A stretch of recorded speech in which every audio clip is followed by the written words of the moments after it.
যুবকদের idol doctor Mizanur Rahman Azhari, ঠিক কিনা? এটা যুবকেরা ভালো চেনে। তিনি আমাদের মাঝে দীর্ঘ 5 বছর পরে আমাদের দেশে এসেছেন।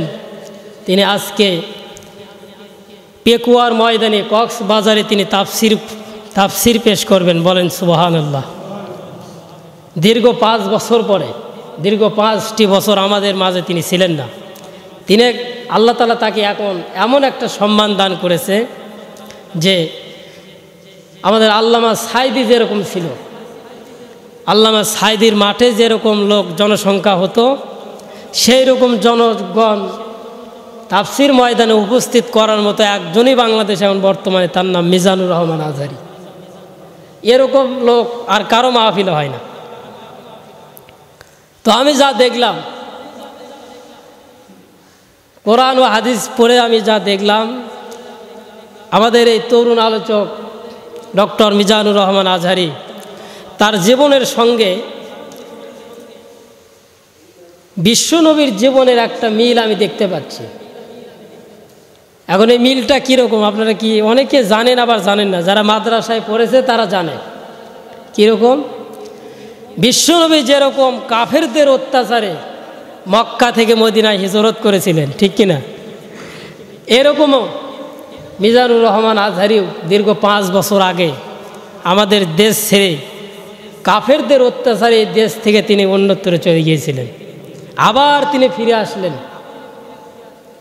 এখান থেকে আমার নবীজির হাদিসটা আমার মনে হয়ে গেল বিশ্বনবীজির ইতিহাস। আল্লাহর নবী মুহাম্মদুর রাসূলুল্লাহ সাল্লাল্লাহু আলাইহি ওয়াসাল্লাম যখন মক্কার জমিনে যখন কালেমার দাওয়াত দিলেন, ইসলামের দাওয়াত দিলেন, এই ইসলামের দাওয়াত দেওয়ার সময় আবু জেহেল বিশ্ব নবীর বিরুদ্ধে যেরকম অত্যাচার শুরু করে দিয়েছিল, বিশ্ব নবীকে গালিগালাজ শুরু করে দিয়েছিল। বিশ্ব নবীকে আবু জেহেল বলল, আবু মুহাম্মদ, তুমি যে ইসলামের দাওয়াত দাও, কালেমার দাওয়াত দাও, এই কালেমার দাওয়াত কিন্তু এখন চলবে না, কারণ আমরা সেই আদি যুগ থেকে বাপ দাদার মূর্তি পূজা করে আসতেছি, তোমার এই লা ইলাহা ইল্লাল্লাহ এটা আমরা মানব না। বিশ্বনবী যখন এইভাবে কালেমার দাওয়াত দিলেন, লা ইলাহা ইল্লাল্লাহু মুহাম্মাদুর রাসূলুল্লাহ সাল্লাল্লাহু আলাইহি ওয়াসাল্লাম, আল্লাহ ছাড়া কোনো মাবুদ নেই, আল্লাহ ছাড়া কোনো ইলাহ নেই, কোনো উপাস্য নেই, আইনদাতা নেই, বিধানদাতা নেই, এরকম ঘোষণা যখন দিলেন, আবু জেহেল নবীর প্রতি এত ক্ষিপ্ত হয়ে গেল, শেষ পর্যায়ে আবু জেহেল বিশ্বনবীকে হত্যা করার জন্য করে সিদ্ধান্ত গ্রহণ করল। আবু জেহেল বিশ্বনবীকে হত্যা করার জন্য করে অনেকবার চেষ্টা করেছিল, কিন্তু হত্যা করতে পারে নাই। বিভিন্ন জায়গায় নবীজিকে হত্যা করার জন্য ষড়যন্ত্র করেছিল, কিন্তু যখন পারল না, এক পর্যায়ে আবু জেহেল সিদ্ধান্ত গ্রহণ করলো, মুহাম্মদ যখন রাতের বেলা যখন ঘুমিয়ে থাকবে, ওই ঘুমন্ত অবস্থায় মুহাম্মদকে বাড়ি ঘেরাও করে তাকে হত্যা করব। নাউজুবিল্লাহ বলেন। আবু জেহেল যখন এই সিদ্ধান্ত গ্রহণ করল, দুনিয়ার কেউ এই সংবাদ জানে না, কিন্তু জানে কে? আল্লাহ তাআলা এই সংবাদটা জানে। আবু জেহেল যখন বিশ্বনবীকে মারার জন্য করে যখন বাড়ির চতুর্দিকে যখন ঘিরে ফেললেন, বিশ্বনবী যে ঘুমাচ্ছেন, রাতের গভীর রজনীতে হযরতে জিবরাইল আলাইহিস সালাম নবীজির বাড়িতে চলে আসলেন। নবীজির বাড়িতে আসার পরে নবীজি ঘুমিয়ে আছে। এবার হযরতে জিবরাইল আলাইহিস সালাম বিশ্ব নবীকে ঘুম থেকে জাগিয়ে তুললেন, বলে, ইয়া রাসূলুল্লাহ, ইয়া হাবিবাল্লাহ, আমি দেখে আসলাম মক্কার কাফেরগুলো, আবু জেহেল, উতবা, সাইবা, মুগিরা, এগুলো সবগুলো কাফের, খোলা তরোয়াল নিয়ে আপনার বাড়ির চতুর্দিকে তারা ঘেরাও করেছে। ফজরের সময় আপনি যখন নামাজ পড়তে উঠবেন, তখন আপনাকে তারা হত্যা করে ফেলবে। কিন্তু আল্লাহ রাব্বুল আলামিন জানিয়েছেন, আপনি ঘুম থেকে জাগিয়ে ওঠেন, ঘুম থেকে জাগিয়ে উঠে আপনি মক্কা ছেড়ে মদিনায় হিজরত করে চলে যান, কারণ এই আবু জেহেল, আপনি যদি মক্কায় থাকেন, আবু জেহেল আপনাকে খুন করে ফেলবে।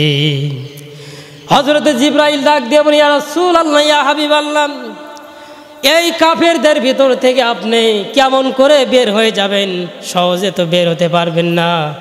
আপনি বের হওয়ার জন্য করে আল্লাহ রব্বুল আমিন জানিয়েছেন, আপনি এখন ঘর থেকে বের হয়ে হাতের ভিতরে এক মুষ্টি বালু নেবেন। এক মুষ্টি বালু নিয়ে বাড়ির চতুর্দিকে আপনি ছিটিয়ে দিবেন। সমস্ত বালুগুলো কাফেরদের চোখে মুখে চলে যাবে। আর ওই সময় কাফেরদের ভিতর থেকে আপনি বাড়ি থেকে বের হয়ে চলে যাবে। আল্লাহর নবী যে এক মুষ্টি বালু হাতে নিলেন, বালু হাতে নিয়ে বালুগুলো চতুর্দিকে তিনি ছিটিয়ে দিলেন। বালুগুলো ছিটিয়ে দেওয়ার পরে আল্লাহর নবীজি ঘর থেকে বের হয়ে গেলেন। কোনো কাফের বিশ্বনবীকে দেখতে পেল না। আবু জেহেল সকালবেলা নবীজিকে খুঁজে পেল না। আল্লাহর নবীজি এবার মক্কা ছেড়ে মদিনার দিকে চলে যাচ্ছেন। কিন্তু এখন এমতো অবস্থায় আল্লাহর নবী যখন মক্কা থেকে যখন মদিনার দিকে চলে যাচ্ছিলেন, সেই মুহূর্তে আল্লাহর নবীজি বারবার মক্কার দিকে ফিরে যাচ্ছিলেন। আর তিনি বলতেছিলেন কাবারে, এই মক্কাতে আমার জন্ম হলো, এই মক্কাতে জন্মগ্রহণ করলাম, কিন্তু তোর নিষ্ঠুর কাফের বেঈমানগুলো আমাকে মক্কায় থাকতে দিল না। মক্কা ছেড়ে আমাকে মদিনায় হিজরত করা লাগতেছে। আমার প্রিয় ভাইয়েরা, নবীজির এই ঘটনা থেকে আমার মনে পড়ে গেল সেই দীর্ঘ 5 বছর আগে যখন আমাদের বাংলাদেশের তরুণ একজন আলোচক ডক্টর মিজানুর রহমান আজহারি ভাই যখন বাংলার জমিন থেকে যখন বিমানে করে যখন মালয়েশিয়ার উদ্দেশ্যে যখন বাংলার জমিন ছেড়ে যাচ্ছিলেন, তখন বারবার তিনি বাংলার দিকে যাচ্ছিলেন। বাংলাদেশের দিকে তিনি তাকাচ্ছিলেন যে বাংলারে, এই বাংলাতে আমার জন্ম হলো, কিন্তু বাংলাতে আমার থাকা হলো না, শুধুমাত্র বাংলাদেশের কিছু কাফেরদের জন্য। ঠিক কিনা? কাফের বেঈমানগুলোর অত্যাচারে শত শত আলেম ওলামা দেশ ছাড়া হয়েছে এবং জেল খেটেছে বিনা অপরাধে। ঠিক না ঠিক? নবীজির এই ঘটনা থেকে আমার এটা মনে পড়ে গেল, আল্লাহর নবীজি মক্কা থেকে যখন মদিনায় চলে যাচ্ছিলেন, নবীজি বারবার মক্কার দিকে তাকাচ্ছিলেন, এই মক্কা ছেড়ে আমাকে আজকে মদিনায় যাওয়া লাগতেছে শুধুমাত্র কাফেরদের অত্যাচারে। আল্লাহর নবীজি এবার মদিনায় চলে গেলেন। মদিনায় যাওয়ার পরে বিশ্ব নবী ইসলামের দাওয়াত দিলেন, কালেমার দাওয়াত দিলেন। মদিনার লোকগুলো বিশ্বনবীকে সাদরে গ্রহণ করল। বিশ্বনবীকে বুকে টেনে নিয়ে ইসলামের কথাগুলো তারা মেনে নিলেন, কালেমার পতাকা তারা মেনে নিলেন। সকলে মদিনার মানুষগুলো যখন ইসলামের দাওয়াত মেনে নিয়ে, কালেমার দাওয়াত মেনে নিয়ে এক পর্যায়ে মক্কা থেকে হযরত ওমর ফারুক রাদিয়াল্লাহু তাআলা আনহু, হযরত আবু বকর, সমস্ত সাহাবীগুলো যারা ঈমান গ্রহণ করেছে নবীর কাছে, তারা মক্কা থেকে মদিনায় হিজরত করে চলে গেলেন। এক পর্যায়ে যখন মদিনায় যখন ইসলামী রাষ্ট্র যখন কায়েম হয়ে গেল, তখন আল্লাহ রব্বুল আলামিন বিশ্ব নবীকে ঘোষণা দিলেন, ইয়া রাসূলুল্লাহ, ইয়া হাবিবাল্লাহ, যে মক্কা থেকে আপনি একদিন, মক্কা ছেড়ে আপনি একদিন রাতের বেলা আবু জেহেলের ভয়ে কাফেরদের অত্যাচারে আপনি পালিয়ে এসেছিলেন, আপনি শুধু এই মদিনা ইসলামের দাওয়াত দিলে হবে না, আপনাকে মক্কায় কালেমার দাওয়াত দেওয়া লাগবে। আল্লাহু আকবার। আল্লাহর নবীজি এবার মদিনা থেকে মক্কায় চলে আসলেন। সাহাবায়ে কেরামদেরকে নিয়ে মক্কার জমিনে আসার পরে কালেমার দাওয়াত দেওয়া যখন শুরু করলেন গোপনে গোপনে, আল্লাহর নবীজির সাহাবী হযরত ওমর ফারুক রাদিয়াল্লাহু তাআলা আনহু ডাক দিয়ে বলেন, ইয়া রাসূলুল্লাহ, ইয়া হাবিবাল্লাহ, একদিন আপনি এই মক্কা শহরে ইসলামের দাওয়াত দিয়েছিলেন, কালেমার দাওয়াত দিয়েছিলেন গোপনে, কিন্তু এখন থেকে আজকে আর কোনো প্রকারে গোপনে আর কালেমার দাওয়াত হবে না, ইসলামের দাওয়াত হবে না, প্রকাশ্যে মক্কার জমিনে কালেমার দাওয়াত দেন। আল্লাহু আকবার। আল্লাহর নবীজি প্রকাশ্যে কালেমার দাওয়াত দিলেন, লা ইলাহা ইল্লাল্লাহু মুহাম্মাদুর রাসূলুল্লাহ। এই কালেমার যখন দাওয়াত মিছিল বের করা হলো, তখন মক্কার আবু জেহেল কাফেরগুলো রাস্তায় বের হচ্ছে, তারা ঘর থেকে বলতেছে, কে রে ইসলামের দাওয়াত দেয়, কে কে দেখতো। মক্কার কাফেরগুলো রাস্তায় বের হয়ে যখন মিছিলের সামনে যখন দেখে, মিছিলের সামনে হযরত ওমর আর পিছনে বিশ্বনবী কালেমার পতাকা নিয়ে হাজার হাজার সাহাবায়ে কেরাম তারা মিছিল করতেছে। আল্লাহু আকবার। আবারও আজকে সেই রকমই মনে হচ্ছে যে ইসলামের দাওয়াত যেরকম বিশ্বনবী যখন ইসলামের দাওয়াতগুলো মক্কা থেকে যখন মদিনায় কালেমার দাওয়াত দিলেন, আবার মদিনা থেকে যখন মক্কায় আসলেন, মক্কা বিজয় হয়ে গেল, আবার আজকে দৃশ্যটা মনে হচ্ছে দীর্ঘ 5 বছর পরে আমাদের বাংলাদেশে ওই রকম যেন মদিনার থেকে মনে হয় যে নবীজি মক্কায় এসে আজকে ইসলাম প্রচার করতেছে। এখন বলবেন হুজুর এটা তো বুঝলাম না।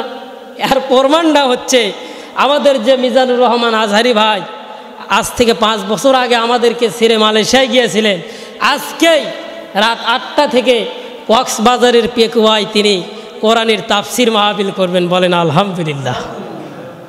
দেখেন আল্লাহ তাআলা যদি কারো সঙ্গে থাকে, গোটা পৃথিবী যদি তার বিরোধিতা করে, তাকে কেউ ঠেকাতে পারবে না। কাফের বেঈমানগুলো আমাদের দেশে কিছু ওই যে তেলা পোকা উই পোকা সার পোকা হয়েছিল, তারা আলেমদেরকে এত অত্যাচার করেছে, এই রে বাপ রে বাপ।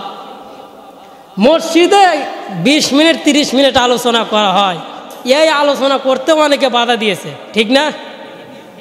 অনেক মসজিদের ইমামের চাকরি চলে গেছে শুধুমাত্র গত বছর আল্লামা সাইদির পক্ষে কথা বলার কারণে। অনেক ইমামের, মুয়াজ্জিনেরও চাকরি গেছে, এমনকি মারধর পর্যন্ত করেছে শুধুমাত্র কাফেরগুলো।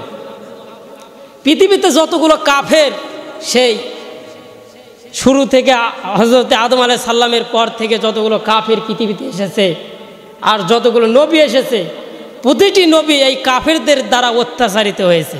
আপনি তাকান, প্রতিটি নবীর দিকে তাকান। আপনি যদি তাকান, এই পৃথিবীতে হযরত আদম আলাইহিস সালামের পরে অনেক নবী এসেছিলেন ইসলামের দাওয়াত দেওয়ার জন্য, কালেমার দাওয়াত দেওয়ার জন্যে। এক এক করে যদি আমরা ইতিহাস বলি, দেখবেন প্রতিটি নবীর জীবনেই এইরকম এসেছিল। এই পৃথিবীতে ইসলামের দাওয়াত দিতে এসেছিল হযরতে জাকারিয়া আলাইহিস সালাম। নাম শুনেছেন আপনারা? আল্লাহর নবী হযরতে জাকারিয়া আলাইহিস সালাম, তিনি যখন ইসলামের দাওয়াত দিলেন, কালেমার দাওয়াত দিলেন, কালেমার দাওয়াত দেওয়ার পরে যখন তার জাতির লোকদের কাছে যখন তিনি কালেমার দাওয়াত দিলেন, সেই জাতির লোকগুলো বিভিন্ন রকম মূর্তি পূজা করত, দেবদেবীর পূজা করত। আল্লাহর নবী হযরতে জাকারিয়া আলাইহিস সালাম তাদেরকে ডাক দিয়ে বললেন, হে আমার উম্মতেরা, তোমরা এই সমস্ত মূর্তি পূজা ছেড়ে দিয়ে তোমরা এক আল্লাহর ইবাদত করো, নামাজ পড়ো, রোজা করো, আল্লাহর ইবাদত করো। তোমরা কালেমার বাণীগুলো তোমরা মেনে নাও। এক আল্লাহ ছাড়া কার ইবাদত করা যাবে না, শুধুমাত্র আল্লাহর গোলামি করো, দাসত্ব করো।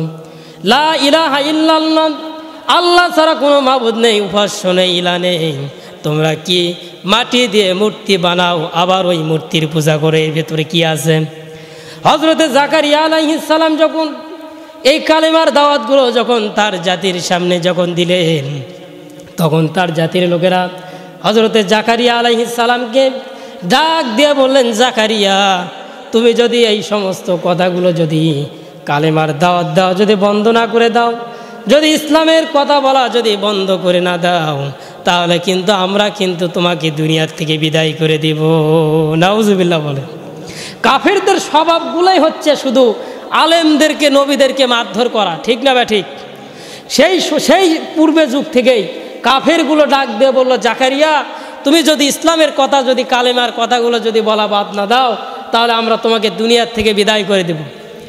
আল্লাহর নবী জাকারিয়া আলাইহিস সালাম ডাক দিয়ে বললেন, হে আমার উম্মতেরা, এই কালেমার দাওয়াত দিতে গিয়ে, ইসলামের দাওয়াত দিতে গিয়ে শুধুমাত্র আমি নয়, আমার আগে যারা নবী হিসেবে এসেছিল কাফের বেঈমানগুলো তাদের উপরে অত্যাচার করেছে, জুলুম করেছে, নিপীড়ন করেছে, কিন্তু তারা কালেমার দাওয়াত দেওয়া বন্ধ করে নাই।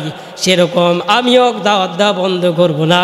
তোমরা যদি আমাকে যদি দুনিয়ার জমিন থেকে যদি বিদায় করেও দাও, তারপরেও আমি তোমাদেরকে দাওয়াত দিব, লা ইলাহা ইল্লাল্লাহ। আল্লাহু আকবার। হযরতে জাকারিয়া আলাইহিস সালাম যখন এইভাবে যখন কাফেরদের সামনে যখন ঘোষণা দিলেন, আল্লাহ ছাড়া কোনো মাবুদ নেই, কোনো ইলা নেই, কোনো উপাস্য নেই, এক পর্যায়ে সেই সময়ের কাফেরগুলো হযরতে জাকারিয়া আলাইহিস সালামকে হত্যা করার জন্য করে তাকে তার বাড়িঘর ঘিরে ফেললো, বিশ্ব নবীর মতো তার বাড়িঘর যখন ঘিরে ফেললো, এই সংবাদটা হযরতে জাকারিয়া আলাইহিস সালাম তিনি শুনতে পেলেন যে আমাকে হত্যা করার জন্য করে আমার বাড়িঘর ঘেরাও করা হয়েছে। এক পর্যায়ে হযরতে জাকারিয়া আলাইহিস সালাম ওই কাফেরদের হাত থেকে বাঁচার জন্য করে তিনি বাড়ি থেকে বের হলেন। বাড়ি থেকে বের হয়ে হযরতে জাকারিয়া আলাইহিস সালাম তিনি বাড়ি থেকে বের হয়ে একটা এলাকার ভিতরে তিনি চলে গেলেন, নির্জন একটা মরুভূমির ভিতরে, নির্জন একটা জঙ্গলের ভিতরে তিনি যাচ্ছেন। এই সংবাদটা কাফেরদের কাছে চলে গেল। কাফেরগুলো জানতে পারলো যে আল্লাহর নবী হযরতে জাকারিয়া আলাইহিস সালাম তিনি আমাদের হাত থেকে বাঁচার জন্য করে বাড়ি থেকে বের হয়ে তিনি পালিয়ে গিয়েছেন। হযরতে জাকারিয়া আলাইহিস সালাম যখন জঙ্গলের ভিতর দিয়ে যখন হেঁটে যাচ্ছেন, ওই সময়ের কাফেরগুলো ওই জঙ্গলের ভিতরে আল্লাহর নবী জাকারিয়া আলাইহিস সালামকে তারা গ্রেফতার করে ফেলে দিল। আল্লাহর নবী জাকারিয়া আলাইহিস সালাম যখন তিনি দেখতে পেলেন কাফের বেঈমানগুলো আমাকে ঘিরে ফেলেছে, তারা আমাকে হত্যা করে ফেলবে, আল্লাহর নবী হযরতে জাকারিয়া আলাইহিস সালাম এবার আল্লাহর কাছে সাহায্য চাইলেন। রব্বুল আলামিন, এই কাফেরদের হাত থেকে আপনি আমাকে রক্ষা করেন, এই কাফের বেঈমানগুলো আমাকে হত্যা করে ফেলবে, আর এই কাফের বেঈমানগুলো যদি আমাকে হত্যা করে ফেলে তাহলে আমি কেমন করে বাঁচবো, তুমি আমাকে বাঁচাও।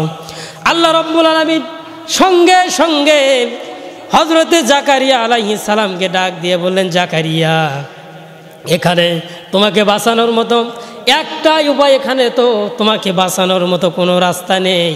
তোমাকে এক হয় আসমানের দিকে তুলে নেওয়া লাগবে, না মাটির দিকে নেওয়া লাগবে, ঠিক কিনা? কোনো জায়গা আছে চতুর্দিকে ঘিরে ফেলেছে। আল্লাহর নবী হযরতে জাকারিয়া আলাইহিস সালাম যখন জঙ্গলের ভিতরে যিনি যখন একা কাফের বেঈমানগুলো যখন ঘিরে ফেলেছে, আল্লাহর নবী হযরতে জাকারিয়া আলাইহিস সালাম তার সামনে বিশাল বড় একটা মোটা একটা গাছ দেখতে পেলেন।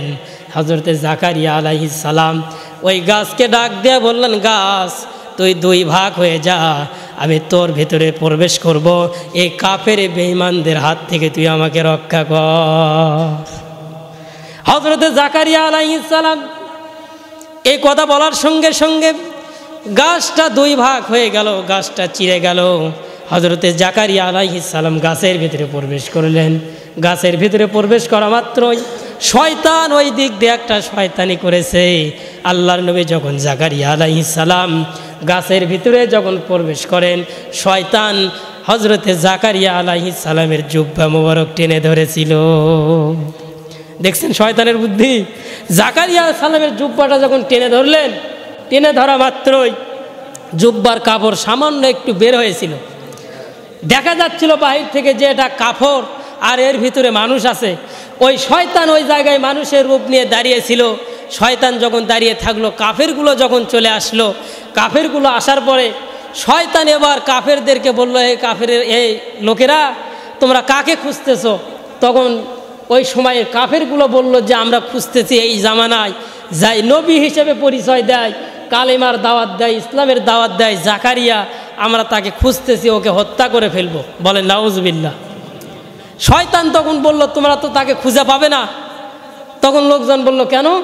বলছে, তোমরা তো খুঁজে পাবে না, তার কারণ জাকারিয়া এই গাছের ভিতরে প্রবেশ করেছে। বলেন আল্লাহু আকবার। কাফেরগুলো আশ্চর্য হয়ে গেল, কি কথা রে, একটা মানুষ গাছের ভিতরে প্রবেশ করলো, কেমন করে সম্ভব? মানে কোনো চিহ্ন নেই, শুধুমাত্র ওই যে কাপড়টা, শুধু এই কাপড়টা দেখা যাচ্ছিল। তাফসিরে এসেছে এই কাপড়টা দেখা যাচ্ছিল আরও একটা কারণে। সেই কারণটা হচ্ছে, আমরা যখন বিপদে মুসিবতে পড়ব তখন একমাত্র সাহায্য চাইতে হবে কার কাছে? আল্লাহর কাছে। কিন্তু হযরতে জাকারিয়া আলাইহিস সালাম এখানে একটা জিনিস শুধুমাত্র ভুল করেছিল, সেটা হচ্ছে জাকারিয়া আলাইহিস সালাম আল্লাহর কাছে সাহায্য চাইছিল, কিন্তু সামান্য একটু ভুল হয়েছিল। কোন জায়গায়? ওই যে গাছকে বলছিল, তুই আমাকে রক্ষা কর, এই কথাটা ভুল। আল্লাহ রব্বুল আলামিন এই কথাটা পছন্দ করে নাই। আল্লাহ তাআলা বলছেন, তোমরা যখন বিপদে পড়বে, মুসিবতে পড়বে, তখন একমাত্র সাহায্য চাবে আমার কাছে। যত বড় বিপদ হোক, তোমাদেরকে আমি আল্লাহ পাক রক্ষা করবো। বলেন আল্লাহু আকবার।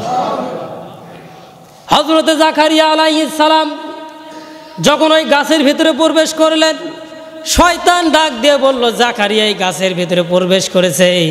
এবার কাফেরগুলো চিন্তা করলো, কেমন করে তাকে হত্যা করা যায়, গাছের ভিতর থেকে তো বের করা যাবে না। ওই কাফেরদের সর্দার যিনি ছিল ওই কাফেরদের যিনি নেতা ছিল, ওই কাফেরের নেতা ডাক দিয়ে বলল, একটা করাত নিয়ে আসো। ওই করাত নিয়ে এসে ওই গাছটা কেটে তারা দ্বিখণ্ডিত করে আল্লাহর নবী জাকারিয়াকে তারা দুনিয়াতে বিদায় করে দিল। আল্লাহু আকবার। দেখছেন কাফেরদের বুদ্ধি।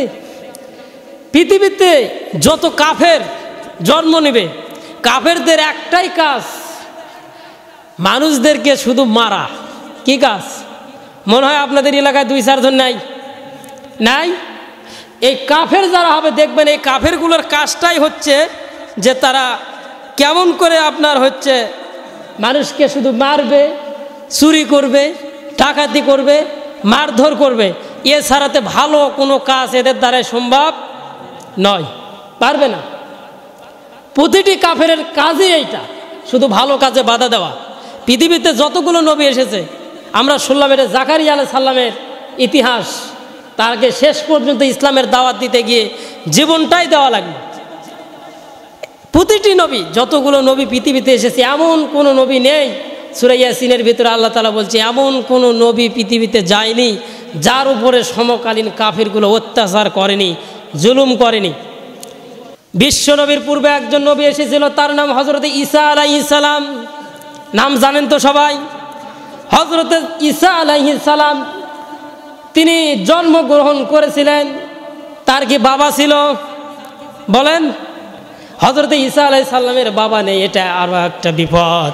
একেবারে সবচেয়ে কঠিন বিপদে পড়েছিলেন হযরত ঈসা আলাইহিস সালাম। বাবা ছাড়া সন্তান জন্মগ্রহণ করেছিল।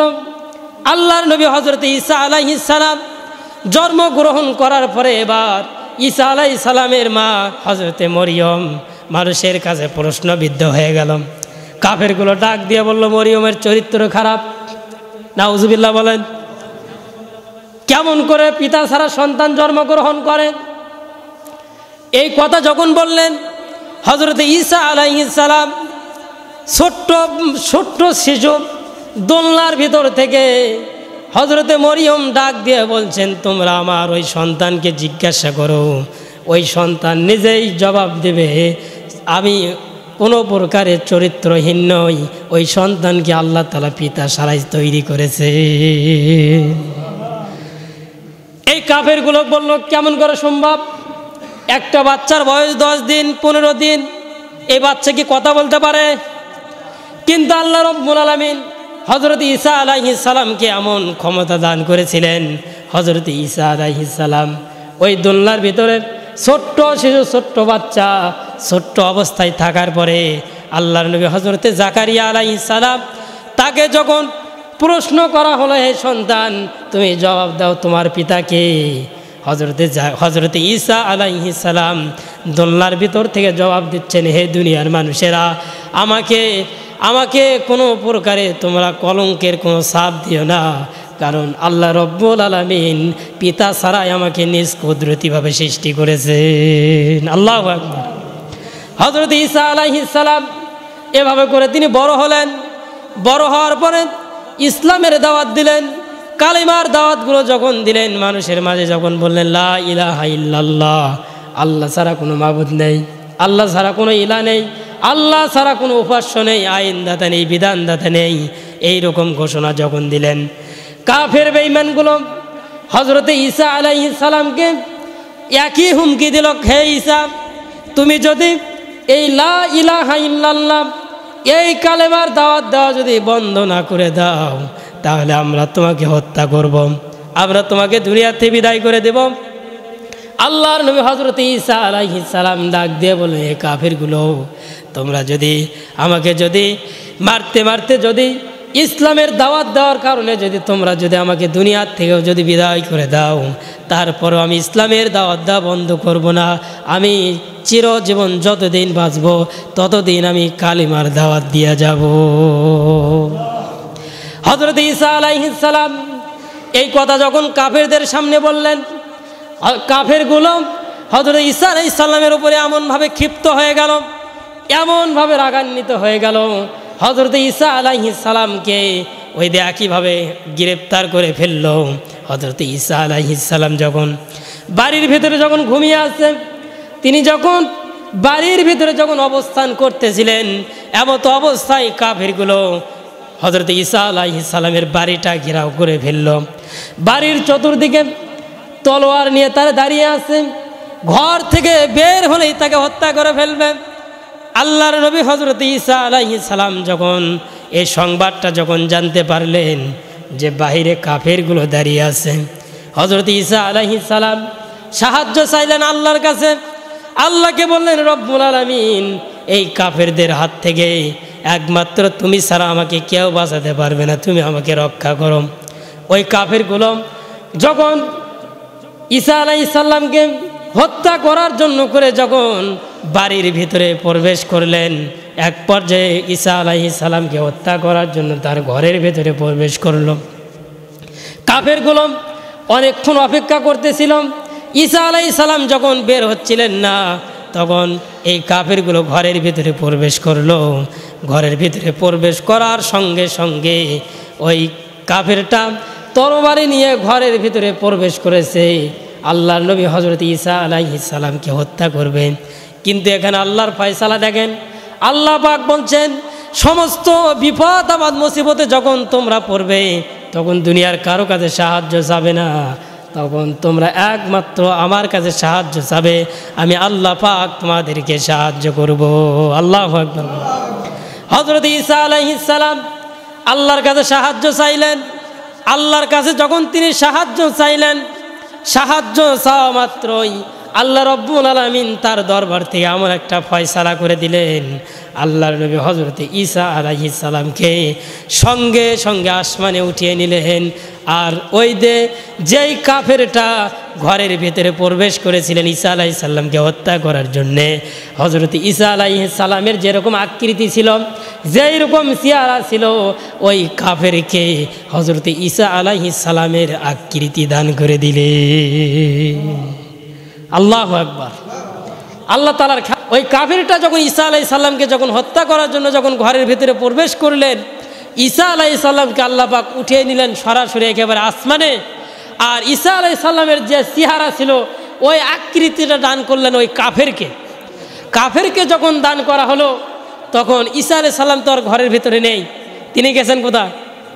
আসমানে। আল্লাহ তাআলা যখন আসমানে তুলে নিলেন, তখন ঈসা আলাইহিস সালাম যখন আসমানে অবস্থান করতেছিলেন, তখন ওই কাফেরটা ঘর থেকে বের হয়ে বাড়ির বাহিরে আসলেন। বাড়ির বাহিরে আসার পরে কাফেরদেরকে বলতেছে, ওর যারা বন্ধু বান্ধব ছিল তাদেরকে বলতেছে, এ পুরো বাড়ি খুঁজে দেখলাম, কোথাও ঈসা নাই, কোথাও ঈসা নাই।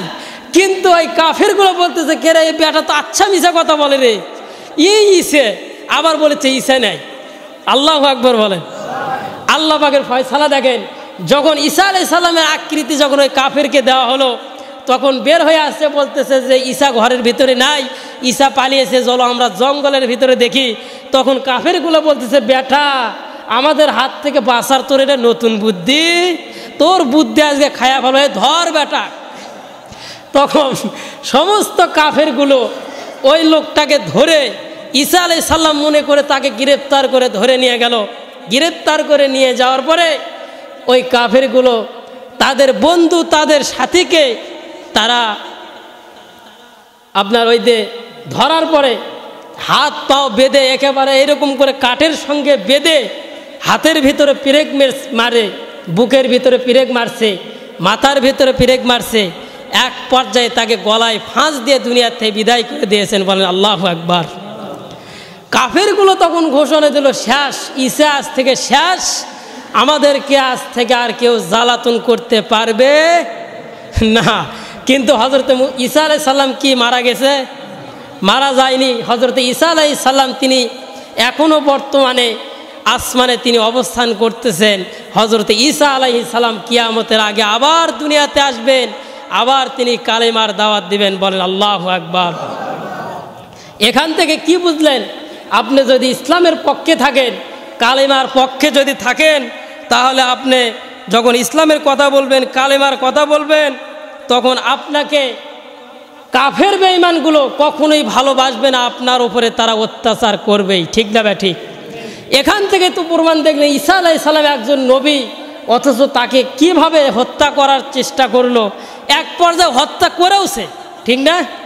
কারণ ওই সময় যদি আল্লাহ তাআলা যদি তাকে সাহায্য না করতেন তো জাকারিয়া আলাইহিস সালামের মতো তিনিও মারা যেতেন, ঠিক না ঠিক? হযরত ঈসা আলাইহিস সালাম আল্লাহর কাছে সাহায্য চাইলেন, আল্লাহ রব্বুল আলামিন সঙ্গে সঙ্গে আসমানে উঠিয়ে নিলেন, ওই লোকটাকে আকৃতি দিলেন, ফলে লোকটা মারা গেল, ওদেরই সাথী মারা গেল। কিন্তু আল্লাহ তাআলা পরবর্তীতে আয়াত নাজিল করে দিলেন, ওমা কতালুহু ওমা সলাবুহু ওয়ালাকিন শুব্বিহা লাহুম। আল্লাহ তাআলা বলছে, হে কাফেরগুলো, তোমরা যারা আনন্দ করতেছো, উল্লাস করতেছো যে আমার নবী ঈসাকে তোমরা হত্যা করছো, কিন্তু তোমরা আমার পক্ষ থেকে শুনে নাও, আমার নবী ঈসা মরে নাই, বরং তোমাদের সাথীকে তোমরা নিজেরাই খুন করছো। বলেন আল্লাহু আকবার। ওরা পরে খুঁজে খাজে দেখলো, চিন্তা করে দেখলো, কে রে, আমরা গেলাম 22 জন, হলাম 21 জন, আরেকজন কই? ওরা পরে যখন এই আয়াতটা যখন নাজিল হয়ে গেল তখন ওরা নিজেই চিন্তা করলো, কে রে, ঘটনা তো ঠিকই, আমরা 22 জন গেলাম যুদ্ধ করতে, অথচ আসলাম ফিরে 21 জন, আরেকজন কই? ওকে ওরা আর খুঁজেই পায়নি। খুঁজে পাবে কেমনে? ওর তো নিজেরাই মারল, ঠিক কিনা? এরকম করে যতগুলো নবী পৃথিবীতে এসেছে সমস্ত নবীকে জ্বালাতন করেছে সেই সময়ের ততকালীন কাফের বেঈমানগুলো। প্রতিটি নবীর জীবনে আপনি তাকিয়ে দেখেন, হযরতে মূসা আলাইহিস সালামের জীবনের দিকে যদি তাকান, মূসা আলাইহিস সালামকে অত্যাচার করেছিল, তার নাম কি জানেন না? মিস্টার ফিরাউন। এখনও তার লাশ মিশরের জাদুঘরে আছে না নাই? দেখবেন ওর এখনও এই হাতের নখগুলো বড় হয়, এখনও প্রতি বছর ওর হাতের নখ কাটে দেওয়া হয়। এই হাতের নখ বুঝেন তো? হ্যাঁ, এই দেখছেন গ্রামের ভাষা আসছে, এটাই হচ্ছে আমাদের ভাষা না, অথচ এটা ভাষা হচ্ছে নখ। এখন আল্লাহ তাআলা ওকে এমন শাস্তি দিয়েছে, ওর নখ প্রতি বছর কেটে দেওয়া লাগে, নখ বাড়তেই থাকে।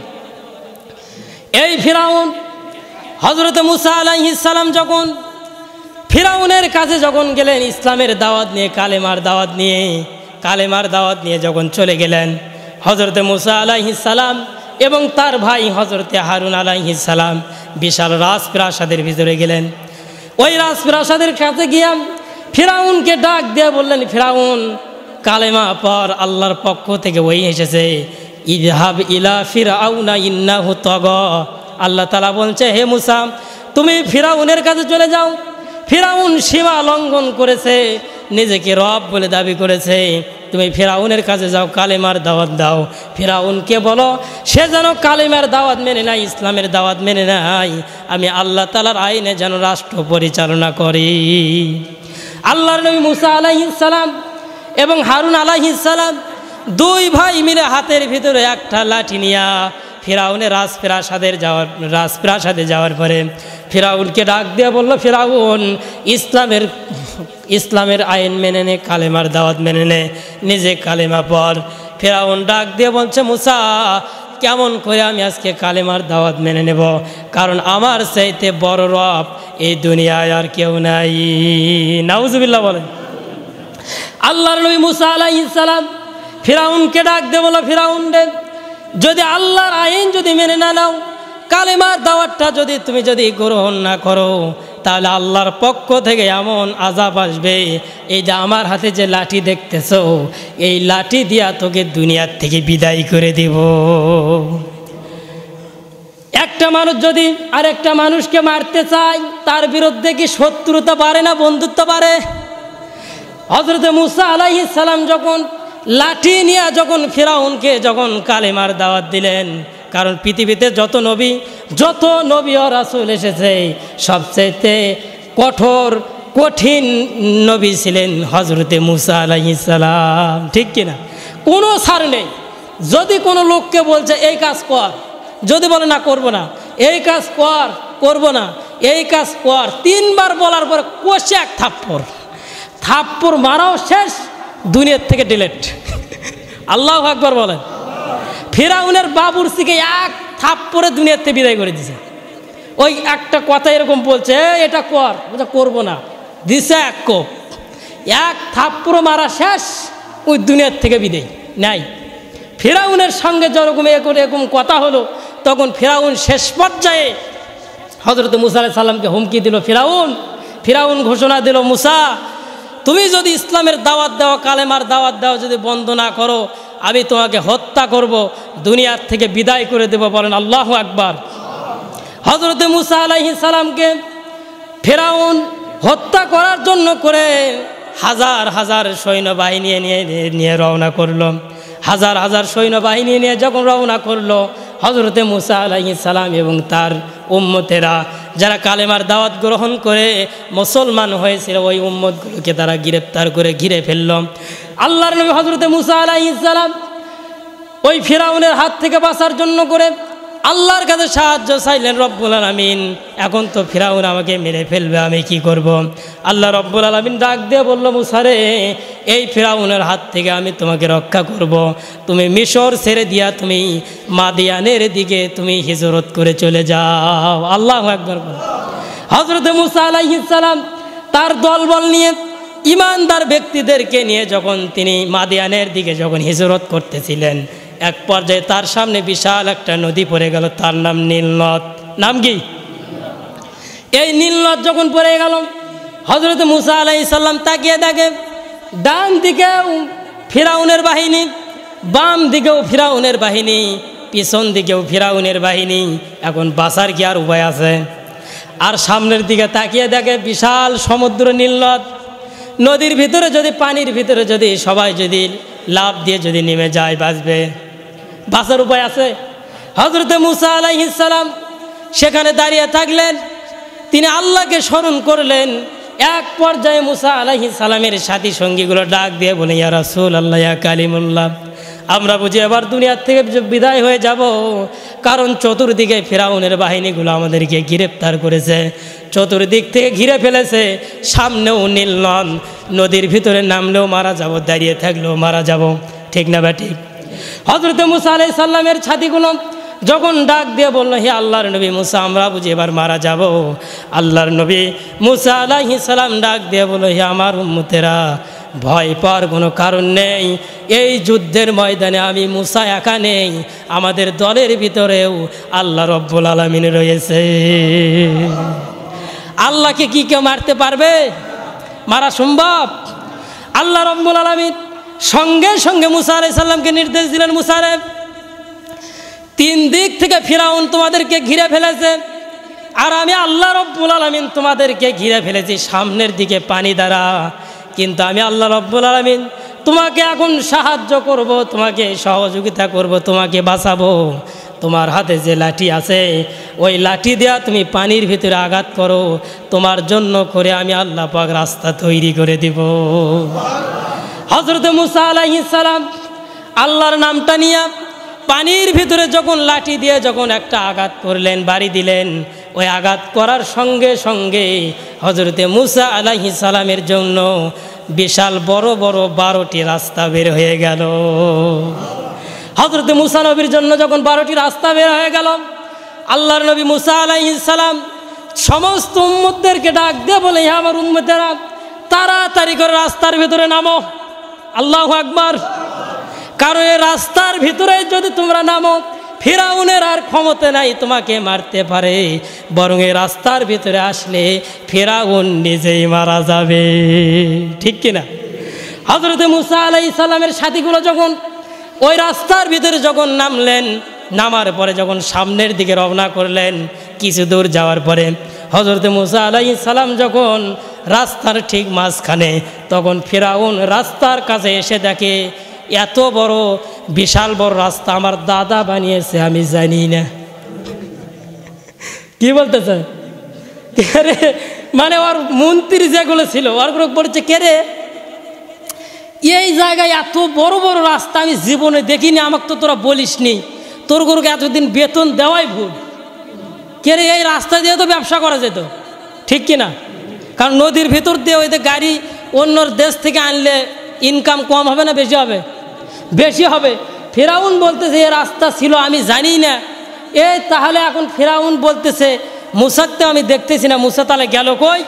ফিরআউন লক্ষ্য করে দেখে মুসা আলাইহিস সালাম নদীর ওই পারে। ফিরআউন বলছে, ওই বেটা ধর, দেখা যাচ্ছে। ফিরআউন এবার যখন তার সাথী সঙ্গী নিয়ে যখন রাস্তার ভিতরে নামলেন, আল্লাহ তাআলা বলতেছেন, ইন্না বাতশা রাব্বিকা লাশাদীদ, আল্লাহু আকবার বলেন। আল্লাহ তাআলা বলছে আমি কাউকে ধরি না, কিন্তু একবার যদি ধরি ওর বাবার নাম বলার সময় দেয় না, ঠিক কিনা? হযরত মুসা আলাইহিস সালাম যখন নদীর ওই পারে চলে গেলেন, ফিরাউন যখন রাস্তার মাঝখানে চলে আসলেন, ঠিক মাঝখানে যখন ফিরাউনের বাহিনী, আল্লাহ রব্বুল আলামিন সঙ্গে সঙ্গে পানিকে নির্দেশ দিলেন, পানি তুই যেই রকম তুই নীল নদে পানি ভরপুর ছিলি, ওই রাস্তাটা মিশিয়ে তুই আবার পানিতে রূপান্তরিত হয়ে যা। ফিরাউন এবার রাস্তার ভিতর থেকে যখন দেখে রাস্তা নেই, পানির ভিতরে হাবুডুবু খাচ্ছে, একবার দরিয়ার নিচে চলে যায়, আরেকবার দরিয়ার উপরে ওঠে, এভাবে পানির নিচে একবার যায়, আরেকবার পানির উপরে যখন ওঠে, পানি খাইতে খাইতে একেবারে ট্যাপা মাছের মতো মাছ হয়ে গেল। আল্লাহু আকবার বলেন। ট্যাপা মাছ চেনেন আপনারা? একেবারে ট্যাপা মাছের মতো মনে করেন যে পেটটা যখন ফুলে উঠলো, ফিরাউন দেখতেছে সর্বনাশ, আমার সাথে যেরকম সাথী সঙ্গে যা ছিল আর একজনও বেঁচে নেই, সব শেষ। ফিরাউন এবার বলতেছে এখন তো বাঁচানোর মতো আমার এখানে কেউ নাই। এবার ফিরাউন বলতেছে, ও মুসা তুমি আমাকে বাঁচাও। নাউজুবিল্লাহ বলেন। ফিরাউন মুসা আলাইহিস সালাম কি বাঁচানোর মতো ক্ষমতা আছে? ক্ষমতা কার? আল্লাহ তাআলা বলতেছে, ফিরাউন তুই এখনো ভালো হলি না রে, কিরে তোর জীবনটা এখন চলে যাবে, তাও তুই আমাকে চিনলি না। এবার যখন ফিরাউন যখন দেখলো যে কাজ হলো না, মানে এ কথা বলার পর আবার তলে গেছে, পানির তলে যাওয়ার সাথে ফিরাউন আবার উপর উঠে এবার চিন্তা করছে, না আর হলো না, আমি তো মারাই যাব। শেষ পর্যায়ে আর একটা ডাক দিচ্ছে। আল্লাহ তাআলা বলেন, ফিরাউন এবার বলতেছে, ও মুসা নবীর আল্লাহ তুমি আমাকে বাঁচাও। এবার আল্লাহ তাআলা বলতেছে, ফিরাউন বোঝা গেছে তুই ভালো হবি না, তোর সময় শেষ, তোর সময় শেষ, তোকে আর বাঁচানো সম্ভব নয়। আল্লাহ তাআলা এবার হযরত জিবরাইল আলাইহিস সালামকে নির্দেশ দিলেন, জিবরাইল ও এবার আমাকে আরেকবার ডাক দিবে, আমাকে যেন ডাকতে না পারে, ওর মুখের ভিতরে এক থাপা কাদো দাও। বলেন আল্লাহু আকবার। হযরত জিবরাইল ফিরাউনের মুখের ভিতরে যখন এক থাপা যখন কাদা দিলেন, ফিরাউনের মুখটা বন্ধ হয়ে গেল। আল্লাহ রব্বুল আলামিন সঙ্গে সঙ্গে ফিরাউনকে দুনিয়ার থেকে বিদায় করে দিলেন। বলেন আল্লাহু আকবার। সেই থেকে ফিরাউনকে ওই নীলনদ থেকে গবেষণা করে তোলার পরে তাকে মিশরের জাদুঘরে রাখা হয়েছে। কিয়ামত পর্যন্ত আল্লাহ পাক নজির রেখেছে, কিয়ামত পর্যন্ত ফিরাউনের লাশ পিঁপড়া খাবে না, উই পোকা খাবে না, পচে যাবে না, কিয়ামত পর্যন্ত শুটকি হয়ে থাকবে। শুধুমাত্র পৃথিবীতে 90 ফিরাউন যারা তৈরি হবে, ঠিক কিনা? ফিরাউন তৈরি হয়েছে, এখনো দুনিয়ার 2-1 জন আছে না? নাই, আছে, কিন্তু ওই ফিরাউনের নাম আগে বলা যায়নি, এখন বলা যাচ্ছে। যাই হোক, এখনকার ফিরাউন সবাই চেনে, সেগুলো আমি আর বলতে যাচ্ছি না, আমাদের সময়ও শেষ। আমরা সেজন্য করে আপনাদের কাছে আমরা উদাত্ত আহ্বান জানাবো, বিশেষ করে ইসলামের বিরুদ্ধে কোনো কাজ করা যাবে না। যদি ইসলামের বিরুদ্ধে যদি আমরা কাজ করি, ফিরাউনের মতো অবস্থা হতে পারে, ঠিক কিনা? আজকের মতো আলোচনা আমরা এখানেই শেষ করলাম।